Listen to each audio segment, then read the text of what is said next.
Let's mic day special. नमस्कार, let's mic में आपका स्वागत है। डे स्पेशल के साथ मैं राखी जैन। 13 अप्रैल, ये तारीख भारतीय स्वतंत्रता संग्राम के इतिहास में एक ऐसे जख्म की तरह दर्ज है जिसे समय भी पूरी तरह भर नहीं पाया।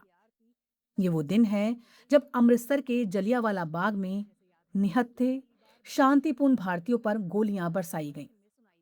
एक ऐसा नरसंहार जिसने पूरी दुनिया को झकझोर दिया और भारत के स्वतंत्रता आंदोलन को एक नई दिशा दी। साल 1919, ब्रिटिश सरकार भारत में रॉलेट एक्ट लागू करने की तैयारी कर रही थी। इस कानून ने अंग्रेजों को यह अधिकार दे दिया कि वो किसी भी भारतीय को बिना मुकदमे के गिरफ्तार कर सकते हैं और जेल में बंद कर सकते हैं। ये कानून भारतीयों के मौलिक अधिकारों पर सीधा हमला था। देश भर में इसका विरोध शुरू हो गया। महात्मा गांधी ने 6 अप्रैल को राष्ट्रव्यापी हड़ताल का आह्वान किया। पंजाब में भी विरोध की लहर तेज थी। 9 अप्रैल को अमृतसर के दो लोकप्रिय नेता डॉक्टर सत्यपाल और सैफुद्दीन किचलू को गिरफ्तार कर लिया गया। इससे लोगों में गुस्सा और बढ़ गया। 10 अप्रैल को उनके समर्थन में एक बड़ा प्रदर्शन हुआ जिसमें पुलिस की गोलीबारी में कई लोग मारे गए। हालात बिगड़ते देख अंग्रेजों ने पंजाब में मार्शल लॉ लागू कर दिया और कानून व्यवस्था की जिम्मेदारी सौंप दी जनरल डायर को। लेकिन विरोध थमा नहीं। 13 अप्रैल 1919, बैसाखी का दिन, जब हजारों लोग अमृतसर के जलियांवाला बाग में इकट्ठा हुए। ये सभा शांतिपूर्ण थी। लोग रॉलेट एक्ट का विरोध कर रहे थे और अपने नेताओं की रिहाई की मांग कर रहे थे।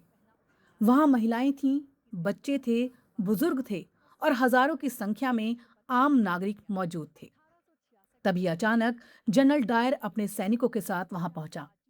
बिना किसी चेतावनी के उसने अपने सैनिकों को गोली चलाने का आदेश दे दिया। चारों ओर गोलियों की आवाज गूंजने लगी। बाग का एकमात्र सकरा प्रवेश द्वार सैनिकों ने घेर लिया था और लोगों के पास भागने का कोई रास्ता नहीं था। करीब 10 मिनट तक लगातार गोलियां चलती रहीं। लोग जान बचाने के लिए इधर उधर भागने लगे, लेकिन निकलने का कोई रास्ता नहीं था। कई लोग गोलियों से बचने के लिए बाग में मौजूद कुएं में कूद गए। उस कुएं में लाशों का अंबार। इस नरसंहार में सैकड़ों लोग मारे गए।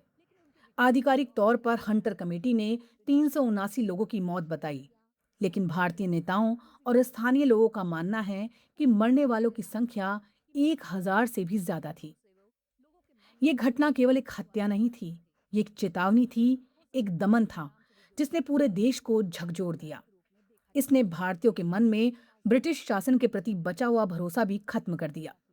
इसके बाद स्वतंत्रता आंदोलन और तेज हो गया।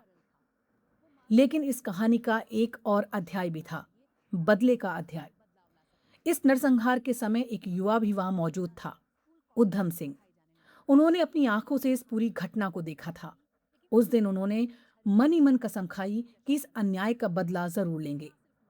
उनका निशाना था पंजाब का तत्कालीन गवर्नर माइकल ओ डायर, जिसे इस नरसंहार के लिए जिम्मेदार माना जाता था। हालांकि जनरल डायर की 1927 में मौत हो गई, लेकिन उधम सिंह का लक्ष्य बदलकर माइकल ओ डायर पर केंद्रित हो गया। 21 साल बाद 13 मार्च 1940 लंदन के कैक्सटन हॉल में एक बैठक चल रही थी। वहां माइकल ओ डायर भी मौजूद था। तभी उधम सिंह वहां पहुंचे और उन्होंने पिस्टल से फायर किया। 2 गोलियां माइकल ओ डायर को लगी और उसी के साथ जलियांवाला बाग के नरसंहार का बदला पूरा हुआ। इसके बाद उधम सिंह को गिरफ्तार कर लिया गया और 31 जुलाई 1940 को उन्हें फांसी दे दी गई। लेकिन उनका एक कदम इतिहास में न्याय और प्रतिरोध के प्रतीक के रूप में दर्ज हो गया। 13 अप्रैल का यह दिन हमें याद दिलाता है कि आजादी की कीमत कितनी बड़ी थी। ये हमें उन निर्दोष लोगों की याद दिलाता है जिन्होंने बिना हथियार के, बिना किसी अपराध के अपनी जान गंवाई। और अंत में यही संदेश उभरता है कि इतिहास केवल घटनाओं का रिकॉर्ड नहीं होता, बल्कि वो हमें इंसानियत, न्याय और स्वतंत्रता की कीमत समझाता है। क्योंकि जलियांवाला बाग केवल एक जगह नहीं, बल्कि एक चेतावनी है। डे स्पेशल में फिलहाल इतना ही। जुड़े रहिए लेट्स माइक के साथ। नमस्कार।